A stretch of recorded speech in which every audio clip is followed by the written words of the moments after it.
IBN 7 हौसला है।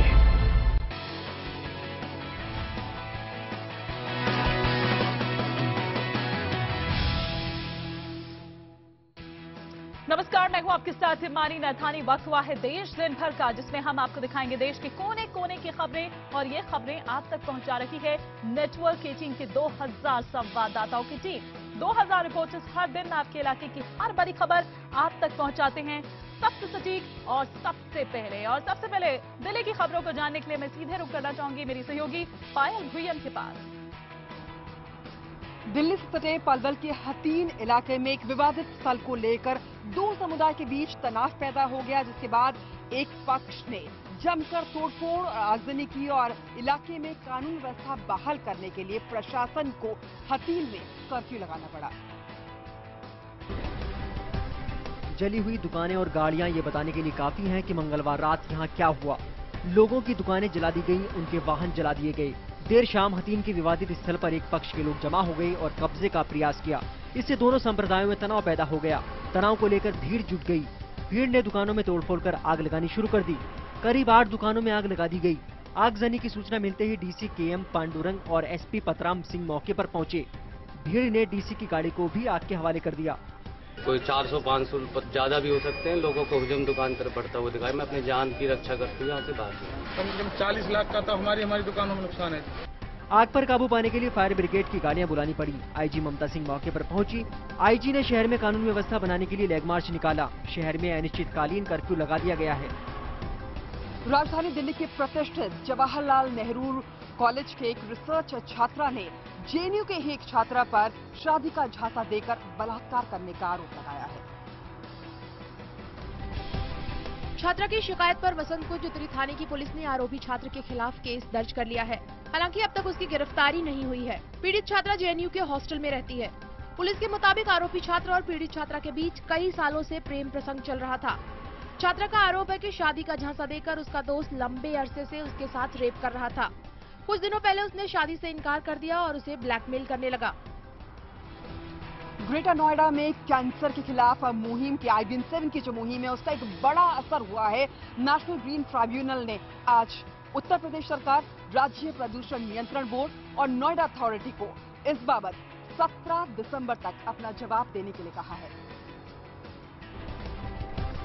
National green tribunal ने उत्तर प्रदेश सरकार को नोटिस जारी करते हुए ये जानकारी देने को कहा है कि आखिर कैंसर प्रभावित गांवों में पानी की सप्लाई का इंतजाम क्या है।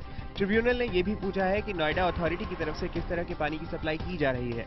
बेहद ही सख्त रुख अपनाते हुए नेशनल ग्रीन ट्रिब्यूनल ने राज्य सरकार से ये भी साबित करने को कहा है कि इलाके का पानी पीने योग्य है।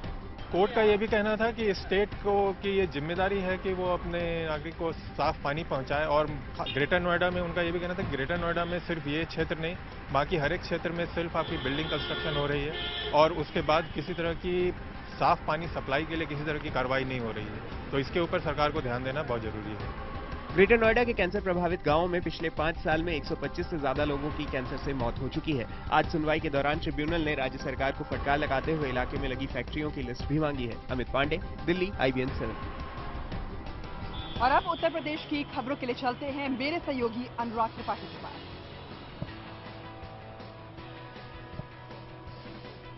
यूपी पुलिस की वर्दी एक बार फिर दागदार हुई है। शाहजहांपुर में एक सिपाही ने तमंचे की नोक पर एक रामलीला के डांसर को नचाया, उसके बाद उस पर 30,000 रुपए भी लुटा दिए। यही नहीं, जब खबर फैली तो सिपाही को सस्पेंड कर दिया गया है। ये है शाहजहांपुर के चुलबुल पांडे। जी हाँ, इनकी हरकतें दबंग के दरोगा वाली ही हैं, भले ही हैसियत एक मामूली सिपाही की हो। नाम है शैलेंद्र शुक्ला और तैनाती है शाहजहांपुर के निगोही थाने पर। जनाब ने देखते ही देखते डांसर पर लौटा दिए हजारों के नोट। शाहजहांपुर के निगोही कस्बे में ये सीजन है रामलीला का। रामलीला में एक डांस पार्टी भी आई हुई है। सोमवार की रात जब रामलीला खत्म होने को थी तो सिपाही शैलेंद्र शुक्ला ग्रीन रूम में घुस गया और दोबारा डांस शुरू करने की जिद पर अड़ गया। डांस पार्टी के सामने ही उसने अपना तमंचा भी लोड कर लिया। जाहिर है सिपाही का तमंचा देखकर डांसर बुरी तरह डर गई और उसने लड़खड़ाते हुए फिर से नाचना शुरू कर दिया। सिपाही के हाथ में मौजूद नोटों की गड्डी जब खत्म हो गई तो वो बड़े शान से स्टेज से कूदकर चलता बना। लेकिन जल्द ही सिपाही की दबंगई की ये चुलबुली खबर आला अफसरों तक भी पहुंच गई और सिपाही को सस्पेंड कर दिया गया। ये स्पष्ट है कि सिपाही द्वारा काफी अनुशासनात्मक गंभीर लापरवाही की गई है, जो पुलिस की गरिमा के विपरीत है। मैंने इसको तत्काल प्रभाव से निलंबित कर दिया है और इसके विरुद्ध जांच करा रहा हूं और कड़ी कार्रवाई करूंगा। मथुरा के एक गांव में दहेज लोभियों ने लड़की की जान ले ली। बताया जा रहा है दहेज की मांग की वजह से लड़की की शादी में अड़चन आ रही थी। मथुरा के इस गांव में रहने वाली 18 साल की डॉली की शादी की कोशिश पिछले कई महीनों से हो रही थी। डॉली के पिता तो पहले ही गुजर चुके और उसकी मां मजदूरी करके किसी तरह घर का गुजर बसर करती थी। गांव वालों के मुताबिक जिस घर में डॉली की शादी की बात चल रही थी वो मोटरसाइकिल और सोने की अंगूठी की मांग पर अड़े थी। गरीब मां इसको पूरा करने में लाचार थी, लिहाजा काफी परेशान रहती थी, जिसे देखकर डॉली ने आत्महत्या करने का फैसला किया और फांसी लगाकर जान दे दी। मांग कर रो, दहेज मांग रो, मोटरसाइकिल मांग रो, औरत का सब सामान मांग रो, मोटरसाइकिल अंगूठी सब हम इतना ही। मौके पर पहुंची पुलिस ने डॉली का शव पोस्टमार्टम के लिए भेज दिया है और मामले की जांच में जुट गई है। मनोज श्रीवास्तव की रिपोर्ट। प्रधानमंत्री नरेंद्र मोदी की महत्वाकांक्षी आदर्श ग्राम योजना के तहत मुख्यमंत्री अखिलेश यादव की पत्नी और कन्नौज से सांसद डिंपल यादव ने कन्नौज के सैयदपुर सकरी गांव को गोद लिया है। जिला मुख्यालय से करीब 6 किलोमीटर की दूरी पर बसा सैयदपुर सकरी गांव विकास से कोसों दूर है। इस गांव में गंदगी और जलभराव की समस्या कई सालों से जस की तस है। बिजली के जर्जर तारों की वजह से कई हादसे हो चुके हैं। कच्ची और गड्ढेदार सड़कें मुसीबत बनी हुई हैं। गांव में रोजगार और खेती नहीं होने के कारण सारे युवा काम करने महानगरों में चले गए हैं। गांव वालों की मांग है कि डिंपल यादव यहां विकास के साथ साथ रोजगार का भी इंतजाम करें। कानपुर के कल्याणपुर थाना क्षेत्र में हिस्ट्री शीटर और समाजवादी पार्टी के नेता प्रदीप तिवारी पर लोगों को धमकाने का आरोप लगा है, लेकिन जब इसकी शिकायत पुलिस में की गई तो पुलिस ने पीड़ित को सत्ता पक्ष से जुड़े नेता से समझौता करने की बात कहकर मामले से पल्ला झाड़ लिया। लखनऊ विश्वविद्यालय में छात्र संघ चुनाव की मांग को लेकर विरोध प्रदर्शन जारी है। छात्र नेताओं का यह कहना है प्रशासन उनकी समस्याओं पर ध्यान नहीं दे रहा। माना जा रहा है कि 25 नवंबर के बाद छात्र संघ चुनाव को लेकर कोई बड़ा फैसला कर सकता है। कुशीनगर के पडरौना में बावली चौक पर सुबह चाय बनाते वक्त गैस सिलेंडर फट गया, जिससे घर में आग लग गई। इस हादसे में घर में मौजूद 5 महिलाएं, 3 बच्चे और 2 पुरुष झुलस गए। मौके पर पहुंचे पड़ोसियों ने झुलसे लोगों को जिला अस्पताल में भर्ती कराया।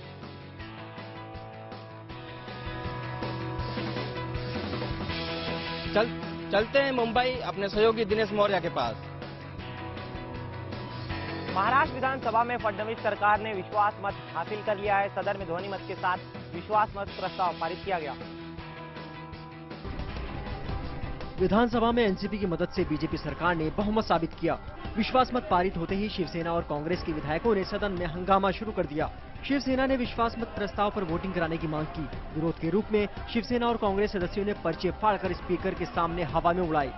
इनका बहुमत है ही नहीं, क्योंकि गडकरी जी को साथ देने के लिए जो 40 सदस्य आए थे, शायद वो मतदान नहीं करने वाले थे, शायद। और इसके लिए सरकार डर गई, ये सामने आई नहीं। नेता विपक्ष का पद शिवसेना को मिल गया। शिवसेना के एकनाथ शिंदे नेता विपक्ष बने। लीडर ऑफ अपोजिशन पद के लिए शिवसेना के एकनाथ शिंदे ने कांग्रेस के राधाकृष्ण वीके पाटिल को मात दी। बता दें कि महाराष्ट्र विधानसभा में शिवसेना के 63 विधायक हैं, जबकि कांग्रेस के 42 विधायक। एनसीपी के विधायकों की तादाद 41 है। मुंबई के मलाड इलाके में एक महिला की दिन दहाड़े हत्या के मामले की जांच कर रही पुलिस को सीसीटीवी से अहम सुराग मिले हैं। पुलिस ने इस मामले में अरविंद गुप्ता उर्फ गुड्डू नाम के एक शख्स को गिरफ्तार किया है। पुलिस ने सीसीटीवी की मदद से आरोपी शख्स की पहचान की। सीसीटीवी में आरोपी शख्स को बिल्डिंग के अंदर जाते और फिर एक बैग के साथ बाहर आते देखा गया। बता दें कि मंगलवार को रुस्तोमजी रिवेरा बिल्डिंग में रहने वाली शगुफ्ता खान की गला रेतकर हत्या कर दी गई थी। वारदात के वक्त मृतका की दोनों बेटियां भी घर पर मौजूद थी। पुलिस के मुताबिक हत्या की वजह पैसों का लेन देन बताई गई है। गुजरात के कच्छ के गांधीधाम में एक 19 साल की युवती के मंगेतर के सामने ही पास की फैक्ट्री में काम करने वाले 6 युवकों ने रेप किया। पुलिस ने इस मामले में केस दर्ज कर जांच शुरू कर दी है। पीड़िता के अनुसार 11 नवंबर की रात को जब वो अपने मंगेतर के साथ फैक्ट्री से घर जाने के लिए निकली तो रास्ता सुनसान होने और कोई साधन न होने की वजह से उन लोगों ने पास की फैक्ट्री में काम करने वाले नीतीश कुमार से घर छोड़ देने के लिए मदद मांगी। आरोपी नीतीश कुमार ने किसी काम का बहाना बनाकर दोनों को पास में ही उसके घर में रुकने को कहा। घर पहुंचने के बाद नीतीश और उसके साथियों ने पीड़िता के मंगेतर को बुरी तरह मारा और जान से मारने की धमकी देते हुए पीड़िता के साथ सामूहिक बलात्कार किया। दोनों ने सुबह होने पर किसी तरह भागकर अपनी जान बचाई और पुलिस को घटना की जानकारी दी। 12 बजे आके उनका रेप किया, उसके बाद उन लोग फिर चले गए, फिर वापस 2:30 बजे आए तो हमको मारने का धमकी दिए कि तुम लोग को काट के बोरा में बैग भर के बाहर फेंक देंगे, जंगल में फेंक देंगे। IBN 7 के लिए गांधीधाम गुजरात से प्रशांत गुप्ता की रिपोर्ट। आगे ही खबरें बताएंगे मध्य प्रदेश से मेरे सहयोगी मनोज शर्मा। ग्वालियर के मेला ग्राउंड में सेना की भर्ती के दौरान आज भगदड़ मच गई। भगदड़ में 2 दर्जन से ज्यादा छात्र जख्मी हो गए। बाद में गुस्साए छात्रों ने रेलवे स्टेशन और सड़कों पर जमकर हंगामा किया। धू-धू कर जलती इन गाड़ियों की यह हालत सेना में भर्ती के लिए आए छात्रों ने की है। छात्र भर्ती के दौरान मची भगदड़ में अपने साथियों के जख्मी होने से नाराज थे। हंगामे के दौरान छात्रों ने एक सरकारी एम्बुलेंस को भी तोड़ दिया। बवाल कर रहे परीक्षार्थियों ने रेलवे स्टेशन में भी तोड़फोड़ की। पुलिस ने हालात पर काबू पाने के लिए हवाई फायरिंग की और आंसू गैस के गोले छोड़े। पुलिस और प्रशासन ने बड़ी मशक्कत के बाद जो है स्थिति पे काबू पाया है। अब हमारा ये प्रयास है कि बहुत सारे लड़के जो हजारों की संख्या में यहाँ पे एकत्रित हो गए हैं, उनको धीरे धीरे उनके गंतव्य स्थान की तरफ भेजा जाए। भगदड़ के पीछे सेना के अधिकारियों की लापरवाही को बड़ी वजह माना जा रहा है। भगदड़ में घायल छात्रों को नजदीक के अस्पताल में भर्ती कराया गया है। हंगामे में कुछ पुलिस वाले भी जख्मी हुए हैं। मनोज शर्मा, ग्वालियर, IBN 7। छत्तीसगढ़ के बिलासपुर में सरकारी नसबंदी शिविर में कई महिलाओं की मौत के बाद विरोध प्रदर्शन शुरू हो गया है। 13 महिलाओं की मौत के विरोध में कांग्रेस ने आज प्रदेश व्यापी बंद का ऐलान किया और मुख्यमंत्री डॉक्टर रमन सिंह के इस्तीफे की मांग की। गलत ढंग से नसबंदी किए जाने से महिलाओं की मौत का आंकड़ा बढ़ रहा है। दिल्ली से पहुंची एम्स के डॉक्टर्स की टीम ने हालात को काबू में लाने की कोशिश शुरू कर दी है। इस बीच सरकार और प्रशासन की लापरवाही से नाराज कांग्रेस ने बंद की घोषणा की है। बंद का असर राज्य के कई जिलों में देखने को मिला। बवाल की आशंका के मद्देनजर राज्य सरकार ने तमाम शहरों में सुरक्षा व्यवस्था कड़ी कर दी है। प्रदेश के मुख्यमंत्री स्वयं डॉक्टर हैं, उनके क्षेत्र में जनता इलाज से मर रही है, ये बड़े दुर्भाग्य की बात है और ये लड़ाई लड़ी जाएगी। रमन सिंह को नैतिकता के आधार पर इस्तीफा दे देना चाहिए। कांकेर में भी कांग्रेसियों ने रमन सरकार के खिलाफ जमकर विरोध प्रदर्शन किया। कांग्रेसी कार्यकर्ताओं ने शहर की सभी दुकानें बंद करवाई, साथ ही मुख्यमंत्री और स्वास्थ्य मंत्री का पुतला भी फूंका। इस बीच बुधवार को सुप्रीम कोर्ट में एक याचिका दाखिल कर दखल देने की मांग की गई थी, जिसे कोर्ट ने ठुकरा दिया था। हालांकि कोर्ट ने उचित प्रोसीडिंग के साथ याचिका दाखिल करने के लिए कहा है। जबलपुर में मां से मिलने की कोशिश करने पर बेटी को ससुराल वालों पर बंधक बनाने का आरोप लगा है। पीड़िता जो है उन मां के मुताबिक वो अपनी बेटी से 2 साल से नहीं मिली है। जब भी मिलने जाती है तो बेटी को ससुराल वाले गाली गलौज कर उन्हें भगा देते हैं। अब पीड़ित ने इसकी शिकायत पुलिस में की है।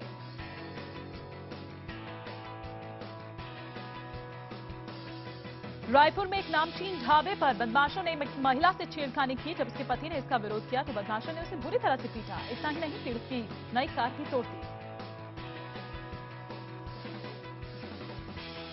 देश दिन भर में खबरों का सिलसिला भी जारी है और पटना में हमारे सहयोगी चंद्रमोहन बताएंगे बिहार और झारखंड की खबरें। पटना में फायरमैन पद के लिए चुने गए उम्मीदवारों ने फायर ब्रिगेड दफ्तर के सामने जमकर बवाल काटा। उम्मीदवारों का आरोप था कि फायर ब्रिगेड विभाग ने उनकी तैनाती लटका रहा है।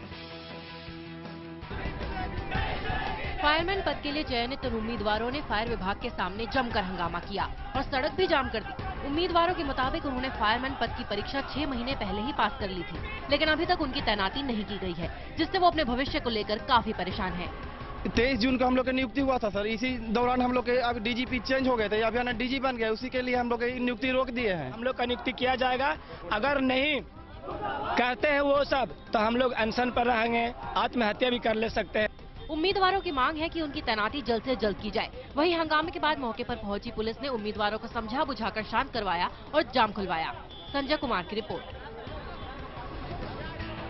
पटना के डाक बंगला चौराहे पर आज TT STT पास अभ्यर्थियों पर पुलिस ने जमकर लाठियां भांजी। ये लोग स्थायी बहाली की मांग कर रहे थे। प्रदर्शनकारियों का कहना है कि वो कई दिनों से करगिल चौक पर धरना दे रहे थे, लेकिन जब सरकार ने उनकी सुध नहीं ली तो आज वो डाक बंगला पहुंच गए, जहां उनकी पुलिस से झड़प हुई। बिहार के पूर्व मुख्यमंत्री नीतीश कुमार कल से अपनी संपर्क की यात्रा शुरू कर रहे हैं। 2015 में चुनाव को देखते हुए दूसरी पार्टियों ने भी चुनावी यात्रा शुरू करने का ऐलान कर दिया है। आरजेडी ने 4 दिसंबर को जेपी स्मारक पर धरना बुलाया है। वहीं बीजेपी का फिलहाल पूरा ध्यान चुनाव से पहले संगठन को मजबूत करने पर है। देश दिन भर में फिलहाल वक्त तो चला एक ब्रेक का। ब्रेक के बाद चलेंगे अपने सहयोगी भवानी के पास जयपुर।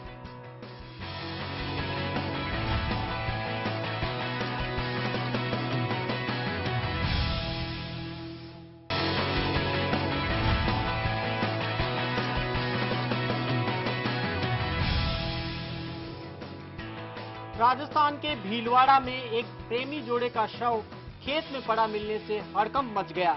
दोनों के शव गांव से दूर खेत में पड़े हुए मिले। आशंका जताई जा रही है कि ये वारदात ऑनर किलिंग का नतीजा है। इलाके के लोगों का कहना है कि लड़का और लड़की दोनों एक दूसरे से प्यार करते थे और 4 दिन पहले घर से भाग गए थे। मंगलवार सुबह दोनों वापस तो लौट आए, लेकिन दोपहर में फिर लापता हो गए। तलाश करने पर दोनों बेहोश हालत में गांव के बाहर एक खेत में पड़े मिले। दोनों को अस्पताल ले जाया गया, जहां डॉक्टरों ने लड़की को मृत घोषित कर दिया और लड़के ने भी इलाज के दौरान दम तोड़ दिया। शुरुआती जांच में दोनों की मौत जहर से होनी बताई जा रही है। पुलिस का कहना है कि पूरा सच पोस्टमार्टम के बाद ही सामने आएगा। फिलहाल पुलिस हर एंगल से जांच में जुट गई है। Bureau report IBN 7। राजस्थान के डूंगरपुर में केंद्र सरकार के स्वच्छता अभियान ने लोगों के सामने मुश्किल खड़ी कर दी। लोग इसलिए अपने घर में शौचालय नहीं बनवाना चाहते हैं कि कहीं इससे उनकी गरीबी की रेखा के नीचे की स्थिति न बदल जाए। डूंगरपुर जिले के BPL कार्ड रखने वाले लोगों को डर है, अगर उन्होंने अपने घर में शौचालय बनवा लिया तो सरकार उन्हें BPL श्रेणी से बाहर कर देगी। ऐसे में उन्हें कई मौजूदा सुविधाओं से हाथ धोना पड़ेगा। लोग मांग कर रहे हैं कि BPL श्रेणी के सर्वेक्षण फॉर्म से अगर शौचालय की स्थिति का कॉलम हटा दिया जाए तो वो शौचालय बनवा लेंगे।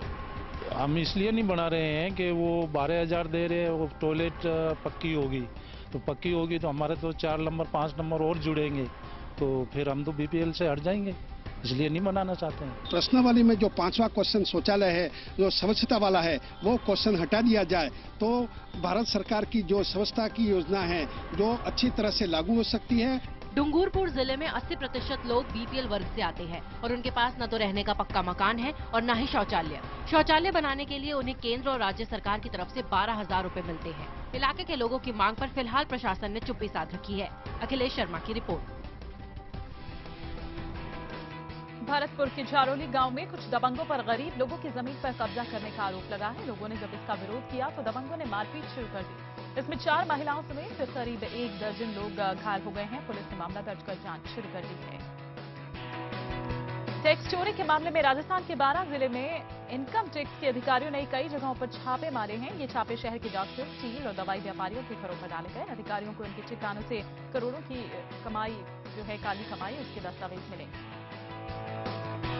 गुजरात के भावनगर में आधार कार्ड के साथ खिलवाड़ दिखा। बड़ी मात्रा में आधार कार्ड लावारिस हालत में फेंके हुए मिले। इतनी बड़ी मात्रा में लावारिस आधार कार्ड देख लोग हैरान रह गए। ये आधार कार्ड किसने कूड़े में फेंके, इसका पता लगाया जा रहा है।